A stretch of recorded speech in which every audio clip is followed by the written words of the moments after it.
Howdy, readers. I'm Jason. This is Chapter and Verse, and as you can see, I'm joined by two friends of mine. These are two of my co-hosts for Shaketember, an event that was formerly known as Shaketube here on BookTube, and it was started by Lukas, who is in the upper right-hand corner to me. I don't know what it's going to look like to the rest of you, but yeah, Lukas from Accrual Reader's Thesis started this event, I think 5 years ago. 4 years. Is this the fifth one? Okay, this is the fourth one.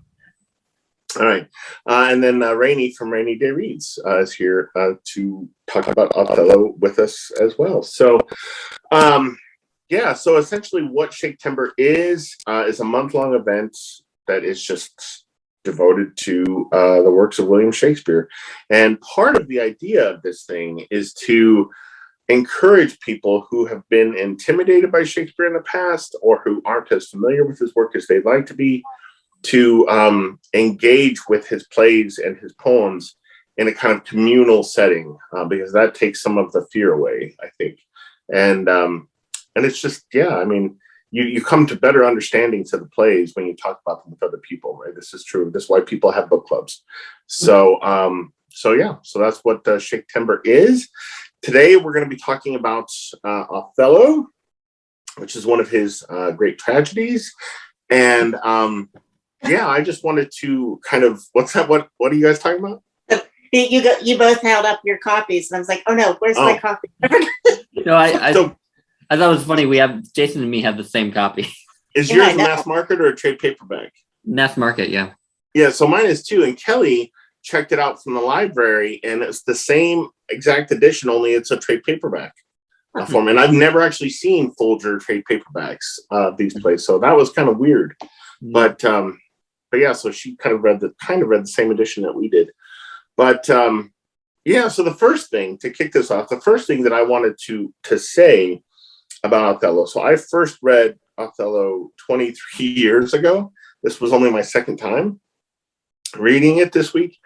And when I read it 23 years ago, I didn't like it very much. And the reason I didn't like it very much was because I didn't understand Iago's motivation, right? I mean, the motivation is given to us at the beginning of the play, but what happens in the rest of the play is so out of proportion to what his motivation is that it really, really bothered me that I couldn't get inside his head, that Shakespeare wasn't letting me get inside his head to understand what his motives were.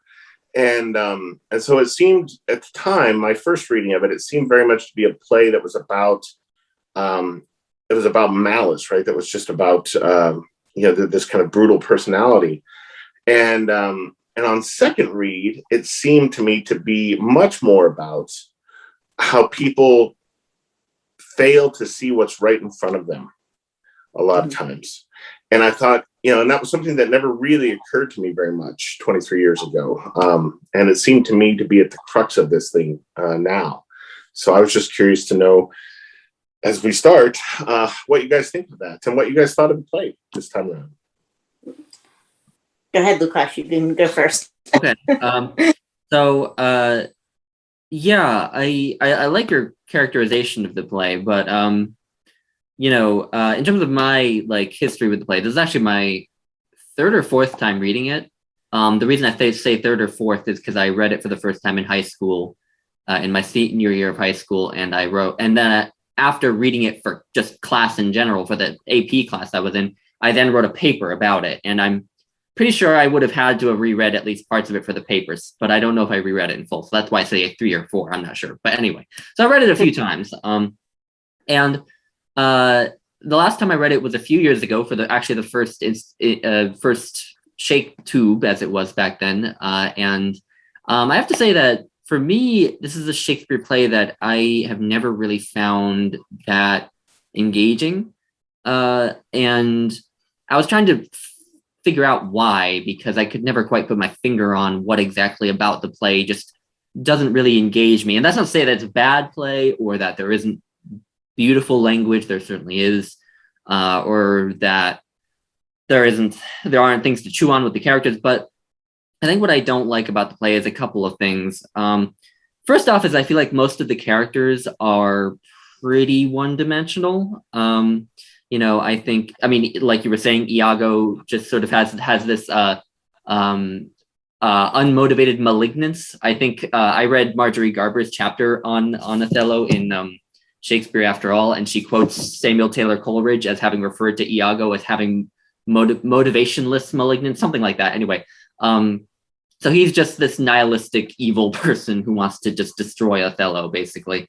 And then Desdemona is this, pure, kind spirit, you know what I mean? And actually, Garber again did a good job of kind of pointing out that she has a bit more,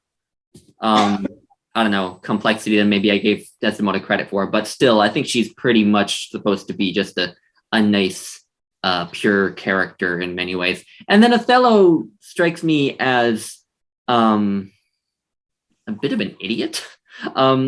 And so I just find most of the characters to be really one-dimensional, and I find the play probably to be the closest thing Shakespeare ever wrote to like torture porn, basically. It's just this evil man destroying this other man, and also that man's wife, and the wife is this pure woman who is just murdered by her own husband, and so on and so forth. And so there's just something heartless about the play as well. And then another thing that I think I don't like about it, in contrast to a lot of Shakespeare's tragedies, is that it's not very funny. A lot of Shakespeare's tragedies are really funny. I find his tragedies actually a lot funnier than his comedies. But there's not much in the way of comedy here. Iago has sort of a snide sense of humor, and there is a clown who appears a couple of times. But the clown, and he's funny. He's funny, but he feels very out of place to me. He feels like he should be in like Hamlet or King Lear, because the rest of this play is just relentlessly dark. And I think something about that puts me off, even though I'm someone who likes dark stories. So it's the play I've never found engaging. I've never really loved all that much. And probably this time around, I got more out of it than I ever have before. Especially having read what Marjorie Garber has to say about it. And anyway, yeah, so sorry, I went on for some length, so I'll stop there. No, you're fine, man. You're fine. Okay, so my thoughts were a little different, but I actually really enjoyed it. But this was it might have been my first actual reading of it. I can't remember if I've actually read it in college or we just watched an adaptation of it. I honestly can't remember if we did both or just watched the adaptation.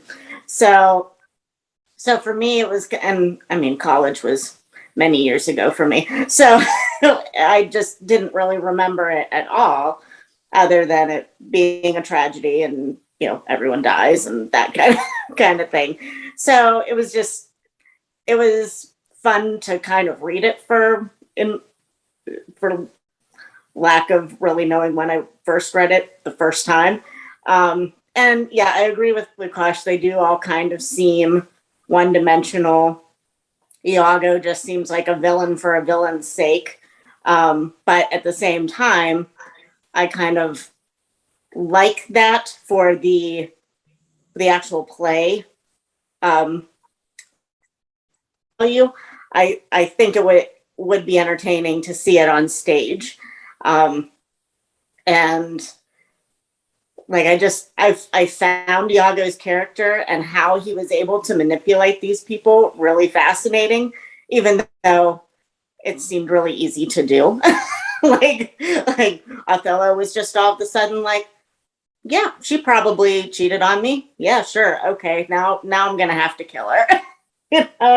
So, but that always seems like what happens in Shakespeare. It's like, I love her so much, but you tell me this one little thing and I believe you that she would cheat on me. So, but yeah, I agree with you that like there was no real comic relief in this at all. It was just like one tragedy, one manipulation after another. The parts that I always and probably because I'm a woman, I always focus on the women characters in this. And yeah, Desdemona was not very interesting. And I mean, I felt bad for her, obviously, because she was just kind of flung into this torture thing without having any reason. But I really liked Iago's wife, which her name is escaping me. Emilia, I think. Yeah. I like her too. She's my favorite character. Yeah.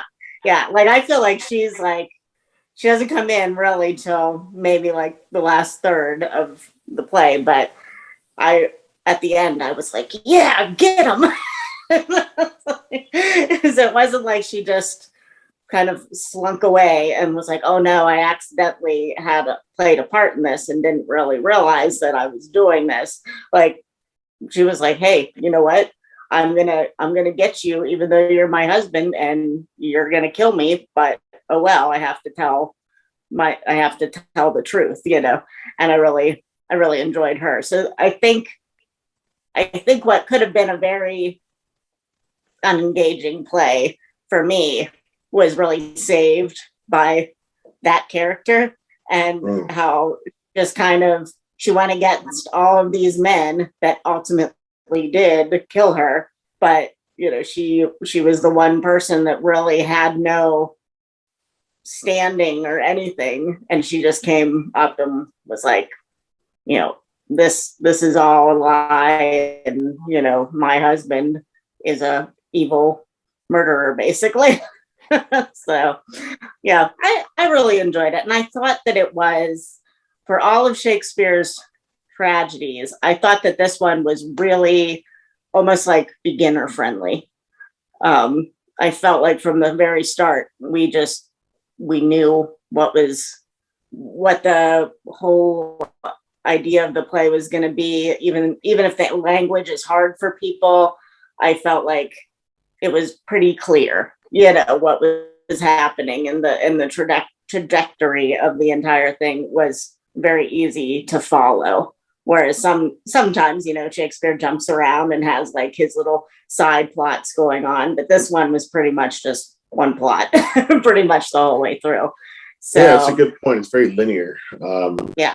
As far as that goes, as far as the clarity for me, and this could be that, you know, I haven't read Shakespeare since the event last year, so maybe it was just a kind of difficulty getting back into it, right?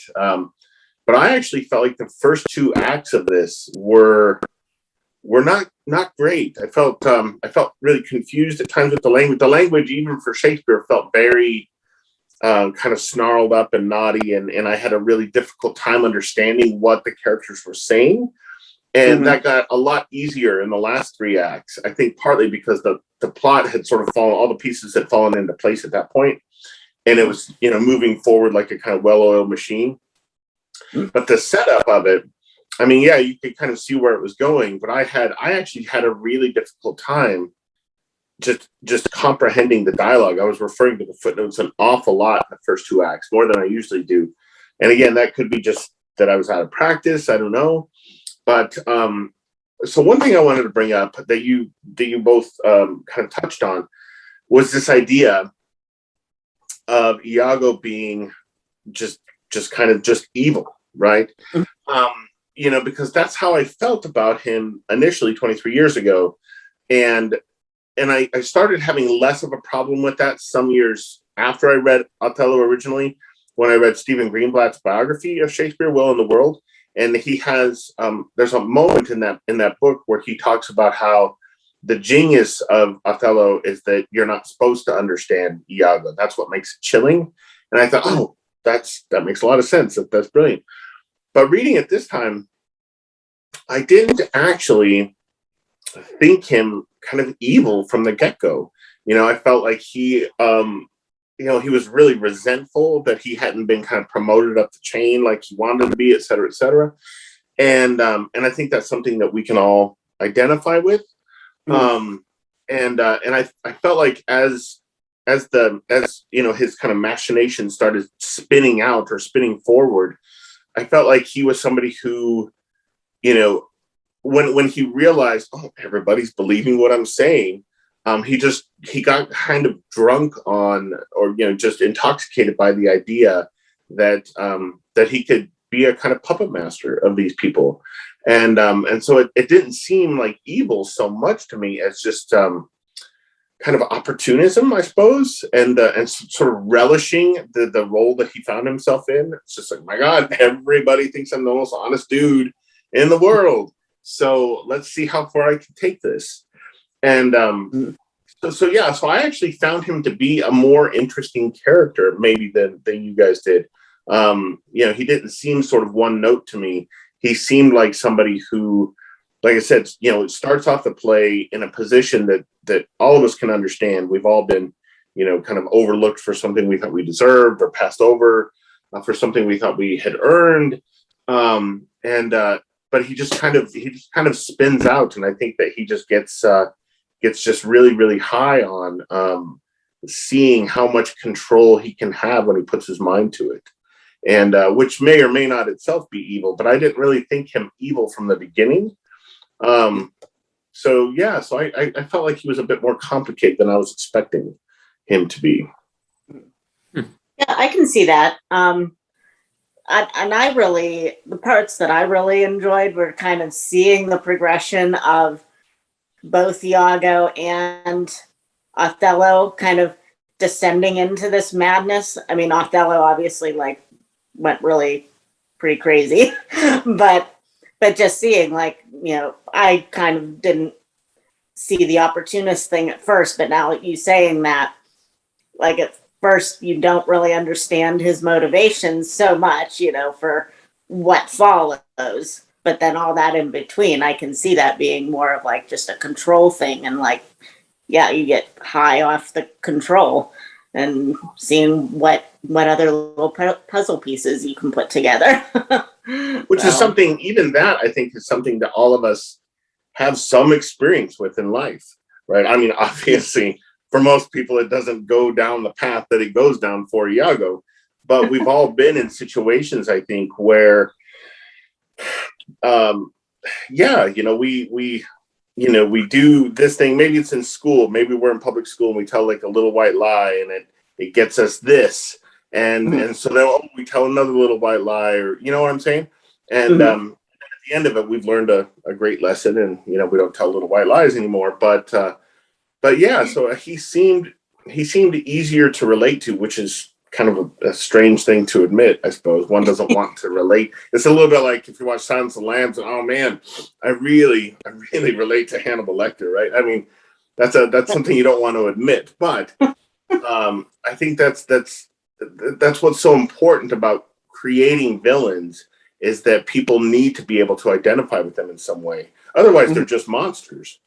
And so I was expecting to read Iago as a monster, but instead, a lot of the things that I saw him kind of caught up in, I saw correlatives of those things in my own past, in my own life, right? And again, on much smaller, more benign scales. But at the same time, he seemed like somebody who was being pulled along by motivations that made sense, even if what he ended up doing with them was just totally gonzo by the end of the play. I mean, so I find that interesting. I find your idea interesting, but I'm not sure that I entirely think it's. I'm not sure I agree that it's in the text of the play, I guess. So I feel like Iago is pretty much in full control of what he's doing right from the beginning. I mean, I think he pretty much knows what he's doing. I mean, because right from that first scene where he tells Rodrigo to tell Brabantio that, his daughter is marrying this black guy, whatever. It's interesting that when he does that, Brabantio mentions that he had a dream about his daughter marrying Othello, or marrying a black man. And it seems like right from the get-go, he's exploiting sort of unconscious fears of a lot of the people around him, right from that first scene. And I mean, I see him as pretty much being in control of everything that goes on right from the beginning. I mean, I almost see him a little bit a little similar to Prospero interestingly enough, we'll talk about next week, because I know a lot of people like to read The Tempest as sort of a Prospero as like the playwright who's pulling the strings from behind, and Iago too I see as basically sort of like a playwright character who's there pulling the strings from everyone and sort of putting on the show for the audience in a much more twisted way than Prospero, obviously. But yeah, that's kind of how I see him. So I find the idea interesting, and I would like it if I could see that in the character, but I'm not sure. I guess I'm not sure that I think it's fully textually sound, if I can put it that way. So my question then would be, because I agree with you, I think that Iago knows what he's doing from the beginning, but from that very first scene, do you think he has in mind what he eventually carries out? Because I don't feel like he does. I feel like he wants to kind of ruin Othello's chances a little bit, ruin his life, et cetera, make things hard for him, to kind of punish him. But I don't get the sense from the beginning of the play that Iago has in mind the devastation that he kind of wreaks by the end of the play. And so I suppose that's kind of where I'm coming from, is that, I think that he's a bad dude and he's manipulating people, et cetera, et cetera. But I don't think that he has that end game in mind from the beginning. I think that that's something that kind of evolves as he, becomes more and more aware of just, this is working and it's a lot of fun. I'm kind of getting off on this. Yeah, he definitely shifts his tactics. It seems like in that first scene, he wants to let Brabantio know so that then he'll go and either prevent the marriage or take retaliation after the marriage has happened, and then it fails, sort of, right? So then he says, okay, well, I still have Rodrigo, who's has the hots for Desdemona, so I guess I'll just continue to exploit him. So I can see what you mean by that, by sort of like maybe at first at least winging it a little bit. Then once he does sort of have a firm idea of where he's going, then he has more control. But I don't know, in terms of what he wants as an end game, there doesn't seem to be at any point much ambiguity about what he wants to happen. Because he also accuses doesn't accuse Rodrigo to his face, but he says to someone at one point that he also thinks Rodrigo has slept with his wife. So he also wants revenge on Rodrigo. Does it say that? I thought he thought that Othello had slept with his wife. He did. Or that people had said that. Yeah, he did also think that Othello had slept with his wife. And that's what's interesting about Iago too, is that he gives a couple of different motivations for his hatred of Othello. So I'm not sure we can take any one of them fully seriously. But anyway, so yeah, I don't know. I can see what you mean, but yeah. Maybe it would be something even for myself when I reread Othello in the future to kind of go into it looking for that, right? Seeing if because I this is something oftentimes with Shakespeare, my ideas about the play don't really start coalescing until I'm done with the play. Like once I can see the whole structure of the thing and what have you. So yeah, it would be, I'm not going to do this, but it would be interesting for me to kind of dive back into it tonight and see if there's more there to kind of substantiate what my hunch is about the character on the page. But yeah, I'll have to save that for another year, I think. But yeah. Well, I suppose if he thinks that Othello slept with his wife, that might be a little bit more motivation to kill him than I had forgotten that part. So yeah. So maybe he's not completely motiveless. I don't think he does think that initially. I think that he mentions that other people have said that, and I think he actually says, but I don't know what to believe as far as that goes. And then he has a comment later where it seems like he's persuaded himself more of it. Mm-hmm. And again, I feel like that's maybe because he's in the midst of pulling so many strings with Othello that he's kind of maybe pulling strings in himself as well. When you're that kind of knee deep in I don't know, just making people suspicious that adultery has occurred. you maybe start kind of looking at your own life through that lens a little bit more easily, I suppose. Start to believe your own lies at that point. Yeah. I wonder if part of what motivates Iago's sort of disproportionate reaction, because I think Jason mentioned that his retaliation seems sort of out of proportion with the original offense, whether it's the promotion thing or whether it's sleeping with his wife. It just all seems really like out of proportion. And I wonder if the reason it's out of proportion is because Othello is a black man. I wonder if because it's like because when I was reading this play, I really wanted to look for the comments or mentions of Othello's race, because obviously that's a big part of the play. And I don't think Iago makes all that much mention of it himself. No, he doesn't. Yeah. So there's that famous line where he says, you is being tupped by a something, anyway. Like a black ram or something? Yeah, black ram, something animalistic imagery. Iago doesn't make much explicit mention of Othello's race, but I wonder whether his whole out of proportion reaction has to do implicitly with the fact that he's black. If imagine as a thought experiment, if Othello were a white man and he thought of this and he had committed these same offenses, if we're to take them at face value, would Iago go this far? You know what I mean? Yeah. Because clearly we can see that Othello feels like an outsider. We can see that Brabantio, I feel like, is like the most explicitly racist character in the play, at least as he things he says, and such. But anyway, so I wonder about that element, because that was an element of the play that I was really kind of on the lookout for, because the essay that I wrote on Othello in my senior year of high school was about racism in Othello, and what I wrote wasn't very good, but I'm still fascinated by the question. Yeah, Kelly and I talked about the play last night quite a bit, and I noted the same thing that you noted, Lukas, that Iago doesn't really say much about race. It's other characters. Even his wife says more about it, I think, than he does. And I thought that was really interesting, because this tends to be a play that is viewed through that lens probably more than any other lens, right?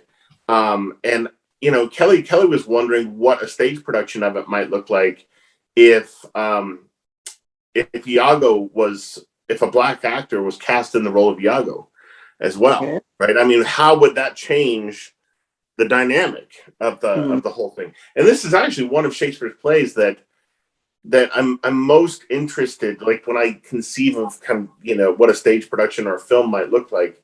I think there are some really interesting things you could do with casting to change the tenor of the whole thing. I mentioned this to you, Lukas, in the past. Rainey, I don't think you know about this. I don't think I mentioned it to you. But when I was in college, one of our assignments was we had to write a paper that was essentially a review of a stage production that didn't actually exist, right? So we had to imagine a stage production of one of the plays. We had to cast it. We had to decide, what the setting was going to be, even who the director was going to be. And I think we could do a film or a stage production. I think I did a stage production. And I chose Othello. And one of the things I did in my imaginary production of this was I interjected, and I don't remember exactly where I interjected it. It was somewhere early in the play. But I interjected a scene without any dialogue of Cassio and Desdemona making love, which then, changes the whole dynamic of the thing, right? And I think what would be really interesting about that would be it would force us to then kind of reevaluate what Othello does in the end. I think that there would be some people who would see it, say, "Oh yeah, she deserves it," but being somebody who looks at Grace and thinks very, heavily and very deeply, I like to think about Grace. I think what Othello does at the end of the play in killing his wife is unacceptable, no matter what she has done or hasn't done. Oh, And so I think doing something like that, interjecting a scene like that, could, I mean, just really kind of reshuffle the deck in the audience's minds about what is going on and what these things really mean. Mm-hmm. I've sometimes thought of a similar thing, but on the other end of the play, I've often thought it would be interesting if the play had been written with some degree of certainty about what Othello had done, like maybe Othello raped Emilia, something like that. That would change the dynamic as well, I feel like, and I've long thought that would be interesting too. And I didn't have to write a paper about it, so I haven't thought quite through what it would necessarily do to the play, but I still just thought, what if we were more certain about what Othello had done to, make Iago so hate him? So, maybe it really was something horrible that he did. Yeah. Well, and a director of a film or a stage production would only have to know that himself or herself, and then tell the cast, in rehearsals, all right, so this is what happened in the past. I want that to inform your line readings. I want that to inform how you're thinking about what your character is saying. And that would be, man, that would give so much to an actress, for instance, playing Emilia, to work with. Mm-hmm. Yeah, that could be really exciting. Yeah. I would like to play Emilia in that kind of a situation. Now I'm going to think about it. What's that? I said, now I'm going to think about that a lot. Like, how would I play Emilia in this kind of situation? Yeah, it's just, I don't know. It seems to me to be a play more than his other plays, where directorial kind of choices, right, backstories filled in, or what have you, or maybe telling people, Cassio and Desdemona really are having an affair. Those kind of simple things would just kind of explode, or open up an actor's approach to the part, I think, which is kind of cool. And I feel like this play does, or has more room for those kind of possibilities than other Shakespeare plays that I've read. Mm-hmm. What you could do is it's a coincidence that just this morning I was watching a BookTube video where someone hauled Angels in America, and what you've just been talking about makes me think of how in the staged version of Angels in America, you're supposed to have like a divided stage. I think on one side of the stage, one thing's happening, on the other side, the other thing's happening. You could do something similar where you have like the stage divided in half, and on one side you have like Shakespeare's dialogue and whatnot, and then on the other half you have these sort of silent extra stuff going on. You know what I mean? So that's I'm getting excited about our imaginary production of Othello. Yeah. Unfortunately, I don't think we could do it in my small town. It wouldn't really have the same effect. But you're gonna scandalize the whole town, yeah. Well, I just mean we don't necessarily have the diversity in my small town to really do that justice. But I'm sure we could do something. But it makes me really want to. I always find it funny how so small towns, like, so I don't live in a little tiny town, but I live in a very, very small city. And it's a very conservative city, et cetera, et cetera. And I think this was like at the end of 2019. I don't remember what business I was in, but I saw a flyer for a production of Marat Sade that the Casper College's theater department was going to be doing. And I was stunned because that play is so dark and so sexual. And I just thought, man alive, who on earth in Casper is going to go see that thing? I mean, there's going to be like wheeling little old ladies out on trolleys at the end of it, and they're going to be shell shocked by it. And so I often wonder about that, Rainey, the kind of thing you're saying with the small town, et cetera, the theater audiences or film audiences, what are they really kind of capable of, and oftentimes I think that they're capable of more, handling more than we think, but yeah, so I actually had some experience like seeing that production here in town and going, man, It was weird, right? Because you see, I mean, there are these young, very, very young, like in their early 20s and late teens, actors and actors on the stage who are doing really sexual things, and their grandparents are there, and it was a little tiny theater, so their grandparents were 20 feet away from them, watching them do these very sexual things, and I just remember feeling awkward for those old people for those elderly people in the crowd. Oh yeah. But I enjoyed the hell of it. I thought it was fabulous.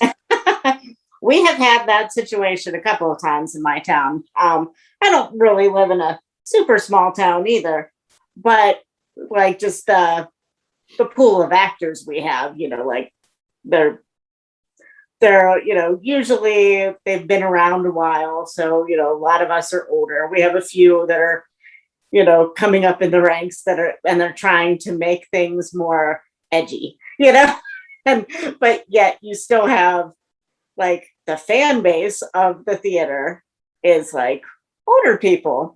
So we did God of Carnage, which I had never seen before. It's not sexual, but there's a lot of, I guess like there's a lot of innuendos, but there's a lot of language and it's pretty dark. And so many old ladies were just clutching their pearls. They did not enjoy that. Especially some of the actresses that are really like, one of the actresses that she's been in a lot of things, and she was one of the characters in this. So just to hear her drop the F-bomb and like just everybody was just like all up in arms. That's fabulous. Yeah, so, I really like the idea of shocking people in those towns. Yeah. But yeah, I mean, you got to consider your audience though on some level. Like they are the ones that are paying your rent. So yeah, I mean, well, I just think I think it's funny thinking about expectations that viewers or audience members take into a production, right? So Lukas, I mentioned this to you the other day. I keep thinking about. I watched that episode twice the other day of Bojack Horseman, the surprise wedding episode, and I keep thinking about how. So Todd bought them those tickets, and Mr. Peanut Butter and Pickles went to see what they thought was going to be a stage production of Angels in the Outfield, and was instead the 6 hours stage production of Angels in America. And how they were, like, it shows them walking home afterward, and there was some, Mr. Peanut Butter's like, I kept waiting for the part with the baseball. And he's just puzzled by it. She's like, yeah, there were so many dysfunctional relationships, so much cheating, and it's all down to the expectations they took into it, thinking that they were going to see this. And I think, with people going to see Marat, Sade, or what is it, God of Carnage, you said? Right. Yeah. They think, oftentimes these theater goers think that they're just, so going to see a play, this is just something that I do, and it's, it's edifying and it's fun and this, that, the other thing. And then occasionally somebody throws, one critic, when Angels in America was first published, said that Tony Kushner, that the writing of those plays, it was like he had taken a Roman candle and thrown it into a drawing room. And I feel like that play and something like Marat, Sade, and maybe this one that you're talking about as well, Rainey, if you stage those in communities that are a bit more kind of, buttoned up and conservative, and little old ladies with their pearls, et cetera, it's really exhilarating how shocking it can be, and that you can leave people like I said, kind of shell shocked by it. There's something cool about that. It reminds us, I think, of the power of art. That art is capable of unsettling us to a point where we feel affected physically by it, which is cool. It's funny how like what scandalizes people has like shifted so much over the years, because like it was like when Bizet's Carmen first debuted, like at the end of the play, the male lead stabs the female lead and she dies, and like that was like, oh my god, a woman was stabbed on stage. And it's like nowadays it's just like, oh yeah, well, someone died, what or like when the opera Salome debuted, you know, Salome in the opera is she's supposed to strip naked at one point, and rarely have sopranos actually strip naked because, you know, but they still usually strip to quite, you know, they still strip down quite a bit. But in the time when it debuted, it was like the early 1900s, and people were just like, "Oh my god, it's like," you know. Yeah. So do you guys? Here's a question for you. I mean, since we're talking about what shocks people, and you know, you were talking about like a woman was stabbed on the stage. Do you guys think it would have been a staging of Othello, right, at some point in history? I don't know when, but that if a staging of Othello had Othello killing Desdemona in a way that was much more bloody, right, than merely smothering her with a pillow, would that be more shocking? Would it be less shocking? Would it be, you know, are people more kind of, especially now, are people more kind of numb to that, and maybe the pillow, the smothering itself, is the thing that seems more disturbing? Right? Because it silences her even as he's killing her, because it's slower. And she actually doesn't even die right away, right? Yeah. She dies later. Which, if I was staging this play, I would have her die then and just cut those lines where she's 5 minutes later. I don't think she has those lines because she's taking a long time to die. I think that's it's I mean, I think she is dead, but she's being given lines as a sort of whoop. I don't know how to put it, but I think she is dead, but somehow she's speaking from behind the. So like a ghost speaking kind of thing. That would be cool. That's how I've always just thought of it as, Desdemona's lying there dead, but then is given a few lines. And you know, what's interesting about Othello is that, like, if you look at his speech throughout the play, you know, early on in the play, he has some really beautiful he has some gorgeous verse. But the beginning of Act 4, when he's just about to really, like, just, you know, lose his shit, he suddenly starts to speak in prose mostly. And I noted that, and I thought that was very interesting. And so, you know, the breakdown of language for Othello is very important to his mental breakdown. And until the very end, when suddenly at the very end of the play, he has some really beautiful lines, but it's around and just after he's killed Desdemona. And so the fact that Shakespeare gives Desdemona language, beautiful language, even from death, is like a way of sort of, I think, of giving her, of showing just how far Othello has fallen in terms of his own breakdown of language, if that makes sense. So that's fascinating. That's really fascinating. And then because I was like Jason, I just assumed she wasn't dead yet. Yeah. And because to me, like, getting back to Jason's original question, to me, the smothering is way more to see it on stage. Like, because when I read these, I'm always kind of like thinking in terms of how I would see this. And if I saw somebody smothering somebody on stage and it taking forever and her struggling and all this stuff, and to me, that would be way more disturbing than just stab her with a knife and she's dead, you know, because you're not, I'm sure there are ways, but you generally don't like see all the blood and gore on stage when there's a stabbing or whatever. You see the action and the person's dead, and you might have like a little blood pack that explodes, you know, but yeah, I just think like the process of strangling somebody or smothering them. Even I was listening to the audiobook version as I was reading it, and the narrators in that, they had 2 or 3 different narrators, and even hearing that was disturbing because they really got into it, and I was like, oh my god, like, this is taking forever. Okay, let's just die. Okay. So yeah, it was, they did like a really good job of just voicing the struggle. And so yeah, I would think, but at the same time too, back in the day when it was first produced, that would probably have been the easier way to do it. Although, I don't know. in Shakespeare time, they stabbed people on stage all the time. So I don't know. Some yards, yeah. No, I think I think that there's just something.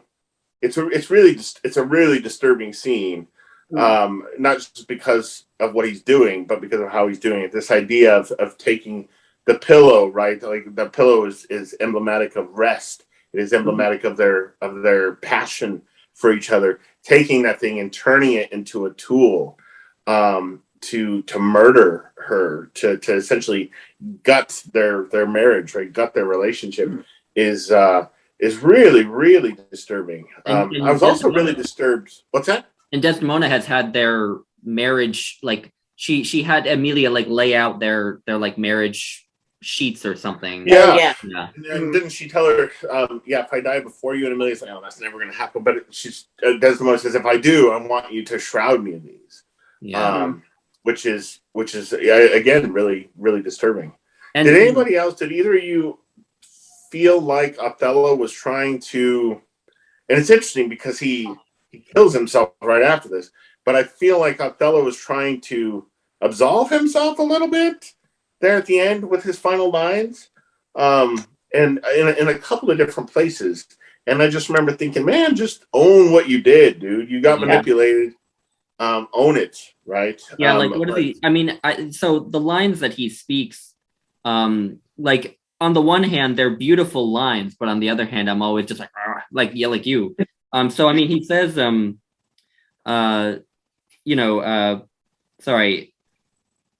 He says, speak of me as one that loved not wisely, but too well, of one not easily jealous, but being wrought, perplexed in the extreme, of one whose hand, like the base Judean or Indian, that's a textual difference, threw a pearl away richer than all his tribe, blah, blah, blah.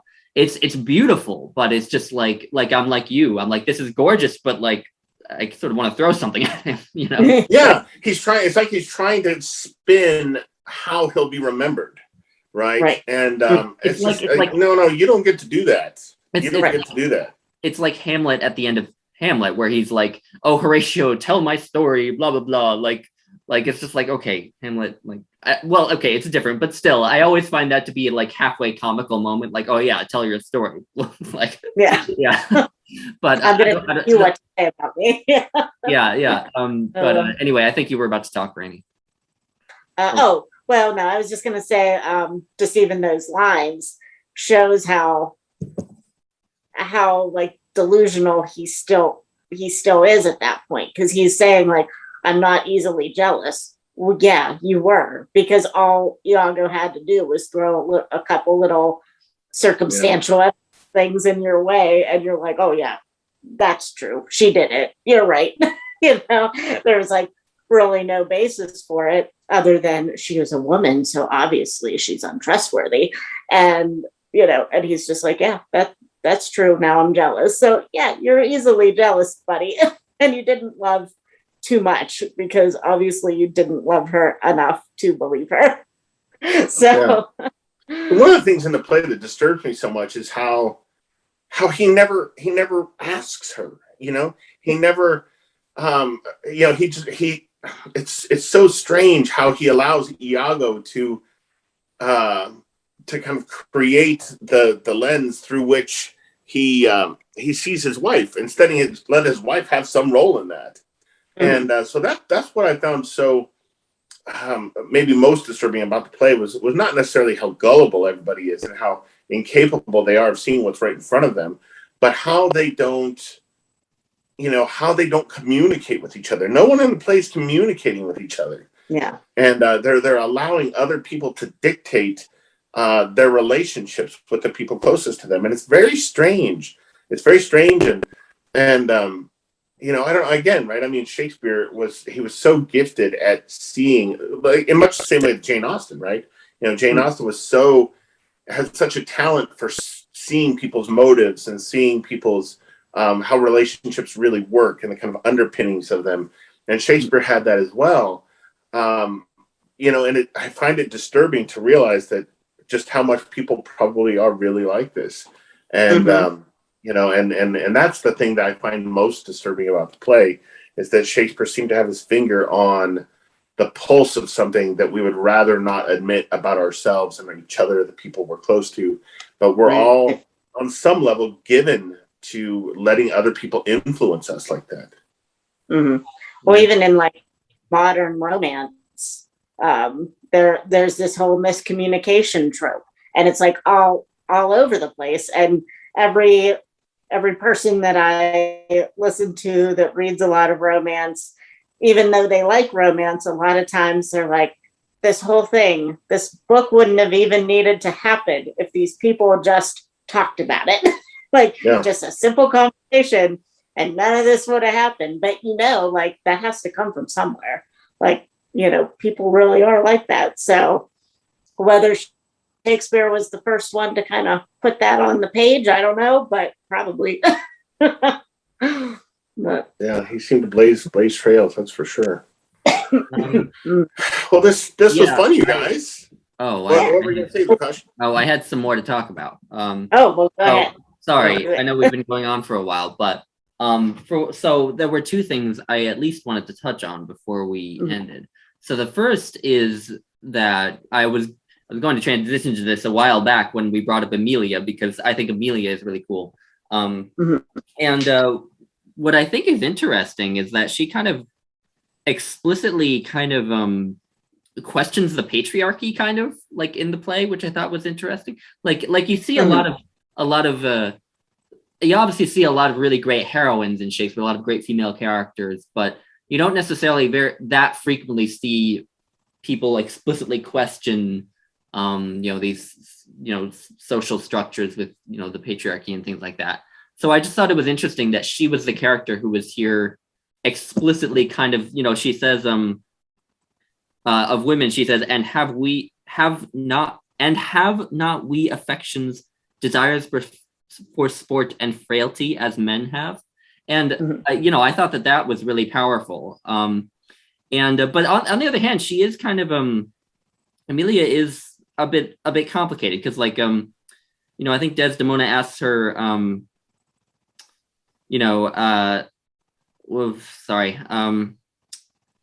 so Desdemona asks if there are women who abuse their husbands as husbands abuse their wives. Emilia says there be some such, no question. Desdemona then asks her, wouldst thou do such a deed for all the world? And Emilia says, why, would not you? And Desdemona says, no, by this heavenly light. And then Emilia says something that I really think is interesting. Nor I neither, by this heavenly light. I might do it as well in the dark. Which I actually thought was a funny line, yeah. And I just think she's really interesting. She kind of questions a lot of societal conventions around her, without becoming, I guess, nihilistic as Iago has. And she's just and then there's like near the end where she sort of takes the initiative, like Rainey, you mentioned her just calling out Iago like that. I just think that she's a really cool character. But well, she's got, in my opinion, she's got the best lines, the best dialogue actually in the play. That the passage that I tabbed. She's talking with Desdemona, and Desdemona says, "Alas, the day I never gave him cause." And my favorite lines in the play are Emilia's response, and she says, "But jealous souls will not be answered so. They are not ever jealous for the cause, but jealous for their jealous. It is a monster begot upon itself, born on itself." And I just felt like, so she's blind as well. She can't see that her husband is doing what he's doing. She has, her antenna aren't picking that up. But that is such a clear-eyed statement of what's going on, of what jealousy is, and et cetera, et cetera. I thought it was brilliant. I thought it was just the most brilliant thing in the play. So, she's a cool character, to be sure. Yeah. I think for all of Desdemona's kind of one-sided angel of the house kind of personality, I think Emilia is like one of the most well-rounded female characters we get in a lot of Shakespeare. I mean, obviously there's more, but and she doesn't get talked about a lot because she's not she's not a main character like Lady Macbeth or something like that. But we all talk about Desdemona, and she's the one that, if you're hearing about Othello, you know that name, Desdemona. Yeah. But you never hear about her, and I'm like, she's the main female heroine in this, really. Well, and certainly the most, as far as the text on the page itself is concerned, certainly the most complicated character in the play. Yeah. Yeah. And it's cool that, Shakespeare managed to create her with so little, because she doesn't have like a lot of lines, right? But yet there's a lot of depth there. And I think she's great. Yeah. Was there something else you wanted to talk about, Lukas? So the other thing that I wanted to ask about, so last time I read Othello, it was for formerly Shaketube, and I made a video in which I kind of talked a little bit about whether or not sort of stereotypes about Black men kind of infected Shakespeare's writing of the character of Othello. Because like there's these stereotypes of Black men as being very volatile and angry and emotional, and perhaps less intelligent, and so on and so forth. And someone pointed out to me that is me kind of looking at 21st century or 20th century stereotypes and imposing them on a 17th century person. And I thought that was a fair point, but I just wonder the degree to which you think that the fact that Shakespeare, being a man of a certain demographic background in a certain time period, writing a Black man in a play, sort of infected his writing of Othello's character and the play in general. Well, I think that, I suspect that it must have, right, the prejudices and stereotypes and whatnot must have kind of played a role in it. I think it's just difficult to know what those stereotypes and prejudices might have been at that time. I mean, there's probably a book out there to tell us, right? I mean, Jason Harrigan could probably tell us, or Steve could probably tell us what the book is. Well, if you look at this book, it tells you, what the prevailing attitudes were at the time. So yeah, I suspect it would be impossible for him not to have been infected by it, like you say. It's just a question of knowing what it was, I suppose. Which would be interesting to find out. It would be fascinating to learn. And I also wonder, maybe one of you guys can tell me, but where does Othello, on the timeline of Shakespeare's career and life, where does it fall in relation to his likely relationship with the darker skinned woman, right? That he's famous for kind of writing about in the sonnets, because that makes me wonder as well. If he wrote this after, if he had this relationship with a woman who was darker skinned than he was, et cetera, et cetera, and if there was some kind of, some kind of taboo about that was a weight or a pressure on their relationship, it makes me wonder if that itself figured into the writing of Othello, if this play followed that. But I'm not sure where it falls in relation to those particular sonnets. I don't know. Yeah. I don't know. I kind of felt like, as far as stereotypes, obviously, again, we don't know exactly what they were, but I feel like in the beginning of the play, I feel like we got a sense of Othello's goodness and his upright standing in the community, or at least in the military, like, because he was a general or something like that, or so, and then like slowly, because of somebody else, descended into this madness and this violence. So like, I kind of feel like, and again, this is putting maybe 21st century stereotypes, I feel like maybe Shakespeare was trying to talk against maybe that stereotype, if that stereotype existed back then, and saying like, it's not necessarily the person that he was that made him do that. It was this outside influence of this man that, essentially was probably white, telling him to all these lies and made him that way, so he might I kind of felt through the whole thing like he was trying to talk up Othello at the beginning, but then, kind of needed to make a tragedy out of it.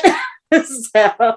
Yeah. And like Marjorie Garber again kind of points out how, like at the time and for much of European history, Black has been associated with like evil and dark and so on, obviously. And but in the play, the relationship between dark and light is often inverted in the language that people use. And so, I don't think it's just I don't think it's just a matter of, Shakespeare being a white man writing a Black man as this like, embodiment of stereotypes or anything like that.